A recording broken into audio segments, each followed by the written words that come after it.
দেখুন কত বড় একটা তাল নিয়েছি। আর আজকে এই তাল দিয়ে কিন্তু আজকে জন্মাষ্টমীর স্পেশাল কিন্তু আজকে পিঠে বানাবো। আজকে তালের মালপোয়া পিঠে করব। অবশ্যই আপনাদেরকে ভালো লাগবে বন্ধুরা। অবশ্যই পুরো ভিডিওটা কিন্তু আশা করি আপনারা দেখবেন।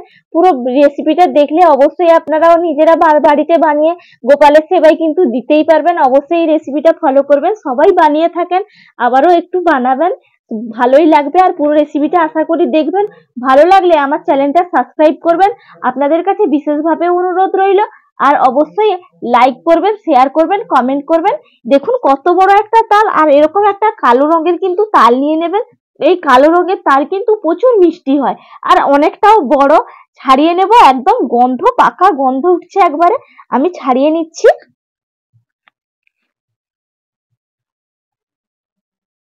দেখুন কি সুন্দর, মুখটা হলুদ হয়ে গেছে আর একদম পেকে গেছে পুরো।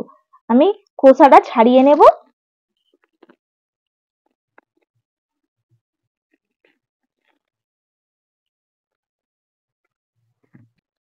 দেখুন তালটা ছাড়াচ্ছি, পুরো দেখুন ভেতরটা কতটা সুন্দর আর একদম হলুদ, ভালো। আর প্রচুর মিষ্টি গন্ধ কিন্তু একটা বেরাচ্ছে, হেভি গন্ধ। দেখুন খোসাটা আমি ছাড়িয়ে নিয়েছি। কতটা বড় দেখুন ভেতরটা, খোসাটা ছাড়িয়ে নেওয়ার পরেও অনেকটা কিন্তু বড়। আর দেখুন বিচিগুলো তিনটে কিন্তু বিচি হয়ে গেছে, একদম কিন্তু ভালো পেকেছে তালটা। গন্ধটাও পুরো মমো করছে একেবারে। এরপর আমি গ্রেটারের সাহায্যে গ্রেট করে নেব। আপনারা চাইলে জল দিয়েও চটকে নিতে পারেন, আপনি ঝুড়ি দিয়েও কিন্তু বের করে নিতে পারেন। আপনাদের যেটাই সুবিধা হবে সেই দিয়ে কিন্তু কাঠটা বের করে নেবেন। দেখুন বিচিগুলো বার করে নিয়েছি। এরপর একটু জল দিয়ে দেব। এইভাবে জল দিয়ে একটু কচলে দিতে হবে, দিলে কিন্তু গ্রেটার করলে ভালো গ্রেড হয়। এই জন্য একটু জল দিয়ে এরকম কচলে দিলাম। এরপর একটা গ্রেটার নিয়েছি, এই গ্রেটারের সাহায্যে আমি গ্রেট করে নিচ্ছি।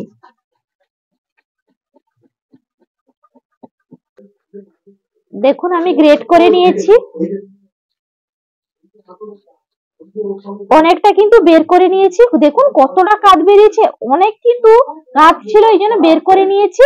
আর কিন্তু দরকার নেই বার করার, হয়ে গেছে। এরপর আমি বাটারটা তৈরি করে নেব। দেখুন তালের কাঠটা তো বের করে নিয়েছি, কিভাবে দেখিয়েছি আপনাদেরকে।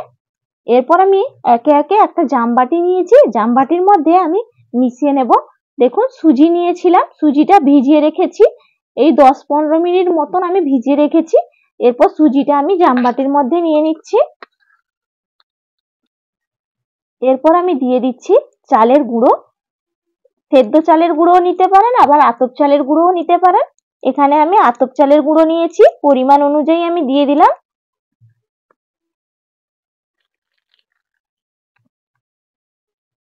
ময়দা পরিমাণ অনুযায়ী।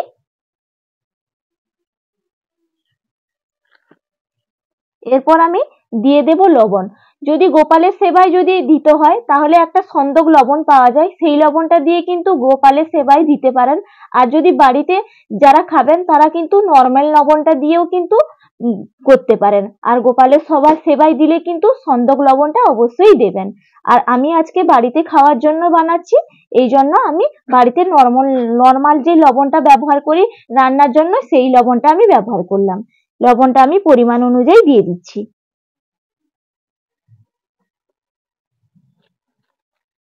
এরপর দিয়ে দেব পানমৌরি,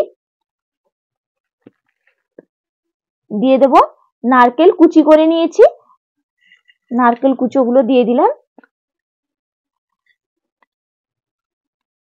দিয়ে হাত দিয়ে একটু ভালো করে আগে মাখিয়ে নেব। ভালো করে হাত দিয়ে আমি মাখিয়ে নিয়েছি। এরপর যে আমি তালের কাঠটা যে বের করে নিয়েছিলাম, আমি তালের কাঠটা একটু একটু দিয়ে আমি মাখিয়ে নেব। একটু একটু দেবো আর মাখিয়ে নেব।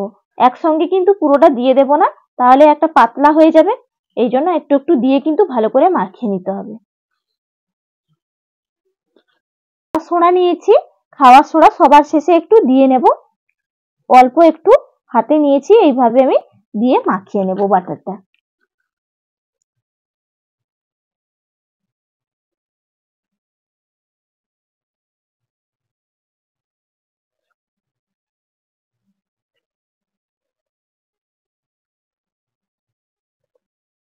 দেখুন বাটারটা একদম তৈরি করে নিয়েছি। এইভাবে কিন্তু তৈরি করে নেবেন। খুব একবারে পাতলাও হয়ে যাবে না, আবার খুব শক্তও থাকবে না, এইভাবে কিন্তু বাটারটা অবশ্যই তৈরি করে নেবেন। এরপর একদম রেডি হয়ে গেছে। এরপর আমি কিন্তু আলাদা করে কিন্তু এর মধ্যে একটু কিন্তু চিনি মেশাইনি, আমাকে একটা চিনির সেরা তৈরি করে নিতে হবে, এই জন্য আমি চিনির সেরাটা তৈরি করে নেব। গ্যাসের চুলাটা ধরিয়ে নেব, গ্যাসের চুলাটা আমি ধরিয়ে নেব, ধরিয়ে নিলাম। এরপর আমি একটা কড়াই চাপিয়ে দিচ্ছি, কড়াইটা আমি চাপিয়ে দিলাম। কড়াইয়ে আমি পরিমাণ অনুযায়ী দিয়ে দেব জল, চিনির শিরাটা তৈরি করব সেই পরিমাণ একটু জল দিয়ে দিলাম, আর দিয়ে দেব চিনি পরিমাণ অনুযায়ী, আর দিয়ে দেব দুটো এলাচের মুখ ফাটিয়ে নিয়েছি, এলাচ দানা দিলে কিন্তু অসম্ভব একটা সুন্দর ফ্লেভার আসে, এই জন্য এলাচ দানাটা দিলাম। এরপর একটু নাড়িয়ে নিয়ে শিরাটা তৈরি করে নেব। দেখুন চিনির শিরাটা একদম রেডি হয়ে গেছে, চিনিটা একদম গলে গেছে। এরপর রেডি করে নিয়েছি, এটা আলাদা করে এরপর রেখে দেব। তারপর আমি বাটারটা যে তৈরি করে নিয়েছি পিঠেগুলো আমি ছেঁকে নেব। গ্যাসের চুলাটা ধরিয়ে আমি কড়াইটা চাপিয়ে দিয়েছি। এরপর আমি সাদা তেল দিয়ে দেব, একটু ডুবো তেলে ভেজে নেব, এই জন্য একটু বেশি করে তেল দিয়ে দিচ্ছি। তেলটা একটু গরম হয়ে যাক। তেলটা গরম হয়ে গেছে। এরপর একটা হাতা নিয়েছি, বাটার মধ্যে একটা হাতা নিয়েছি, এই হাতা দিয়ে আমি তুলে নেব, একটু একটু করে বাটারটা তুলবো এইভাবে, আর কড়াইতে আমি দিয়ে দেব।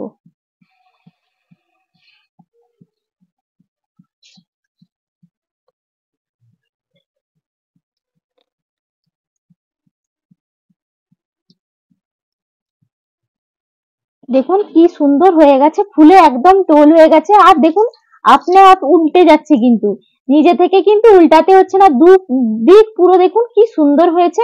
এইভাবে কিন্তু প্রত্যেকটা পিঠে আমি ছেঁকে নেব, অসম্ভব সুন্দর লাগছে। এইভাবে কিন্তু বন্ধুরা অবশ্যই তৈরি করে নেবেন।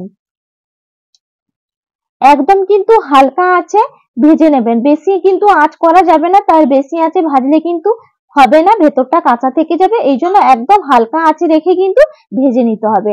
আমার এটা ভাজা হয়ে গেছে, আমি তুলে নিচ্ছি। এই একইভাবে আমি সবগুলো ভেজে নেব। আর একটা আপনাদের করে দেখাচ্ছি, দেখুন এই যে দিয়ে দিলাম।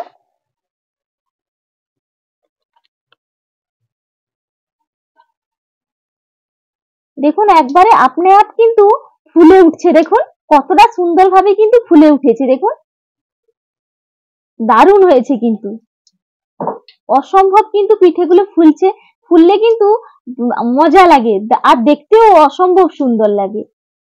দেখুন কি সুন্দর হয়ে গেছে। দেখুন দু পিঠ ভালো করে আমি ভেজে নিয়েছি, এরপর আমি তুলে নিলাম। প্রত্যেকটা একইভাবে আমি ভেজে নেব। দেখুন ভাজা হয়ে গেছে, প্রত্যেকটা কিন্তু অসাধারণ ফুলছে। আমার রেসিপিটা যদি অবশ্যই ভালো লাগে তাহলে আমার চ্যানেলটা অবশ্যই সাবস্ক্রাইব করবেন, আর আমার পাশে থাকবেন, অবশ্যই লাইক করবেন, শেয়ার করবেন, কমেন্ট করবেন, আর লোকেদের কাছে বেশি বেশি করে শেয়ার করে অবশ্যই ভিডিওটা পাঠিয়ে দেবেন। সবগুলো পিঠে আমি তুলে নিলাম, একইভাবে কিন্তু আমি ভেজে নেব। দেখুন প্রত্যেকটা পিঠে আমি ভালো করে ছেঁকে নিয়েছি, আর প্রত্যেকটা পিঠে আপনারা দেখতেই পাচ্ছেন যে কতটা সুন্দরভাবে ফুলে গেছে। এইভাবে কিন্তু হালকা আঁচ রেখে কিন্তু পিঠেগুলো করে নিতে হবে। দেখুন কতগুলো পিঠে রেডি করে নিয়েছি। এরপর আমি চিনির রসে দিয়ে দেব। দেখুন চিনির রসটা উষ্ণ উষ্ণ গরম আছে, এই অবস্থায় যে পিঠেগুলো তৈরি করে রেখেছি একে একে পিঠেগুলো দিয়ে দেব, দিয়ে এইভাবে উল্টে পাল্টে নেব, এইভাবে দিয়ে দেব আর উল্টে পাল্টে নেব। দিলে কিন্তু একদম আজকে তালের মালপোয়া পিঠে কিন্তু একদম রেডি। খেতে কিন্তু অসম্ভব সুন্দর লাগে, এইভাবে অবশ্যই কিন্তু রেসিপিটা ট্রাই করবেন। দেখুন চিনির রসে দিয়েছিলাম, এরপর একটা ছান্তার সাহায্যে আমি তুলে নিচ্ছি, দিয়ে একটা থালার মধ্যে আমি রেখে দেব। এইভাবে প্রত্যেকটা কিন্তু একইভাবে আমি তৈরি করে নেব।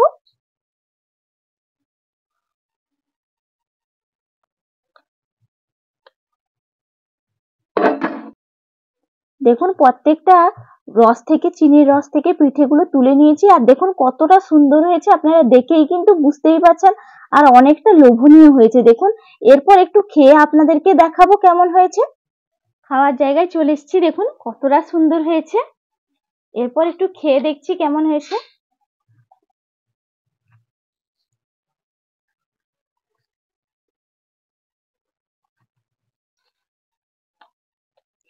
আগে খেয়ে দেখি আমি কেমন হয়েছে।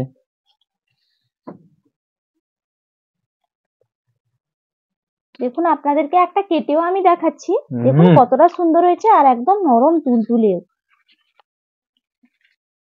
দেখুন কতটা সুন্দর হয়েছে, ভেতরটা আপনারা দেখেই কিন্তু বুঝতেই পারছেন যে কতটা সুন্দর হয়েছে। এরপর খেয়ে নেব। একবারে অসাধারণ, যা বলে বোঝানো যাবে না, দারুণ একটা রেসিপি।